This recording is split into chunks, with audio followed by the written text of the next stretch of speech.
Are you concerned with what's going to happen in the real estate market for 2022? You don't know whether prices are going to continue to skyrocket or are interest rates going to increase and prices come down.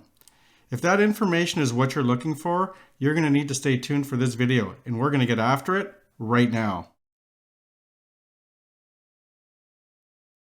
Let's start with how 2022 is starting off as we enter really the middle part of January. And in my opinion, what I'm seeing right now, still lots of multiple offers. 2 properties in the last week had a minimum of anywhere between 15 and 20 offers in deals that I personally was a part of. So for what I'm seeing right now and from talking to other clients who are considering selling their properties, there's going to be listings coming as we get further into 2022.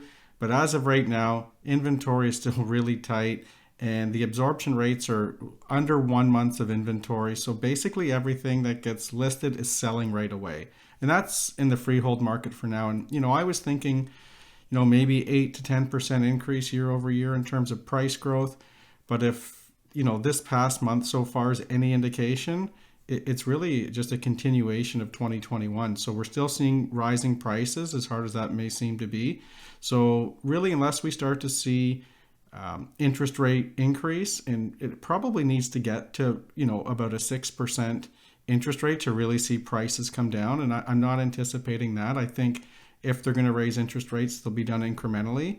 And we should start to see a new interest rate increase if one's going to be done.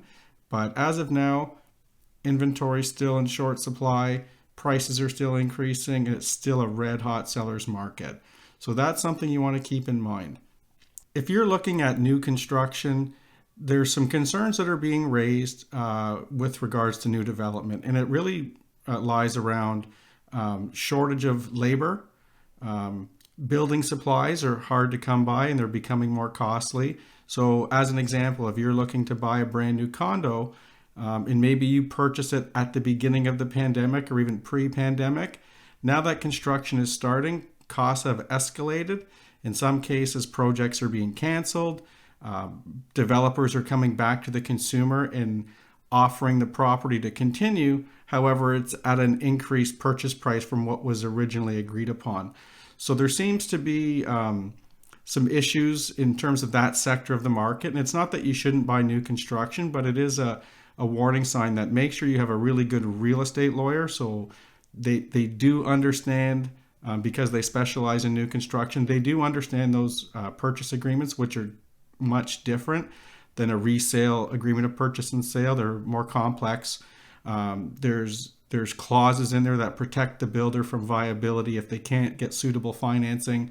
It does permit them to amend the projects or even pull the plug on it. So that's just something you really should be aware of, and definitely do your research as you head into 2022 and even beyond that. I think this is going to be a challenge for many developers, and it's not like you can just point fingers and say, well, this developer, over here, they're doing this, and this developer over, here is doing that. It's really more to it. They're all really vulnerable. They're really subject to a lot of the red tape and bureaucracy in dealing with municipalities and getting building permits, and development charges are changing pretty frequently. And I've been told by developers and lawyers that in some fact, development charges have gone up to $200,000 a door through various municipalities around the Greater Toronto area. So that's something to keep an eye on as we do go through 2022. And if the supply in new construction shrinks even more, it's going to put much more pressure on the resale market. And that's where I think, and a big reason I believe the resale condo market is going to outpace freehold housing this year. And reason being is, at the beginning of the pandemic, the condo market really did dip downwards. And as we got towards the end of 2020 and even into the beginning of 2021, things started to really start to rebound and bounce back. And we did see the condo prices start to grow and head back in a positive direction through 2021. And I think that's going to continue in through 2022 as more people get priced out of freehold housing. Buying into the condo market is going to be a very viable option. And with some new construction, maybe consumers don't have as much confidence in them. They can have their property now or at least, within say 60 to 90 days from time of making an offer, that might be a better option for a lot of people in terms of their mortgage qualification and just accessibility to the property and not wanting to wait. So for those reasons, I definitely think the resale condo market will grow the most in terms of price growth during 2022. There are a few factors that I believe are going to continue to allow the real estate market to drive upwards in 2022. And I think you have to look at employment. It's one of the best job markets of this generation. I know recruiters in companies, various people that I know that even own companies, they just can't keep their staff. There's too much work and not enough people to fill those roles. So I don't think we're going to have an employment issue in the city of Toronto. So if you're looking to move to Toronto, or if you're living in Toronto, it's a competitive job market for sure, but there is lots of work available. Secondly is interest rates.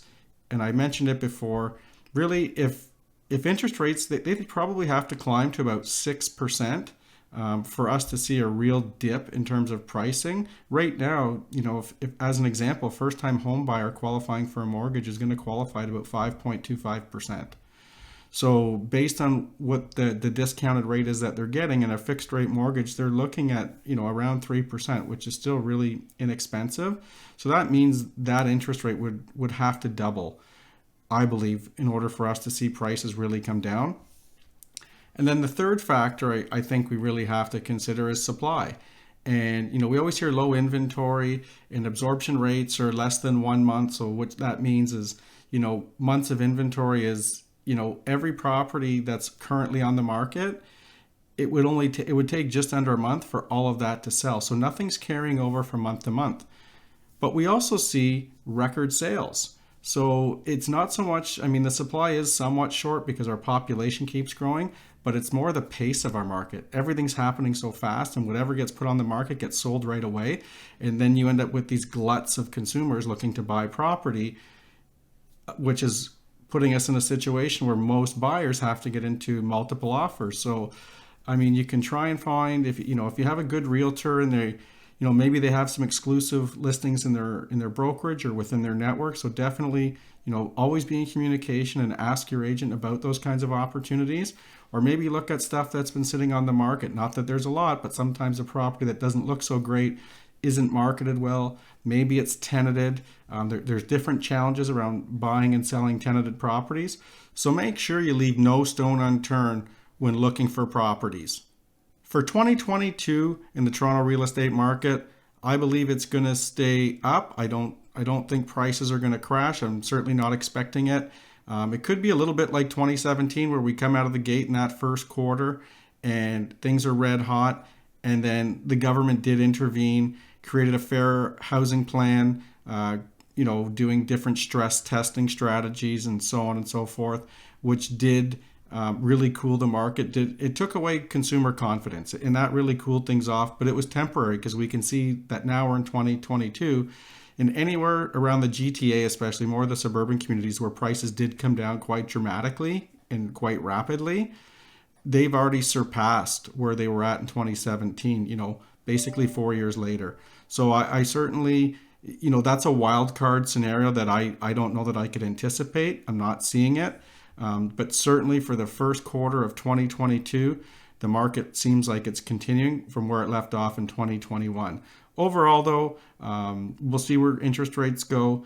And if you do have any questions, please comment below. I love to get engagement from the viewers and hear your thoughts on what you think is going to happen in the real estate market. Catch you on the next video.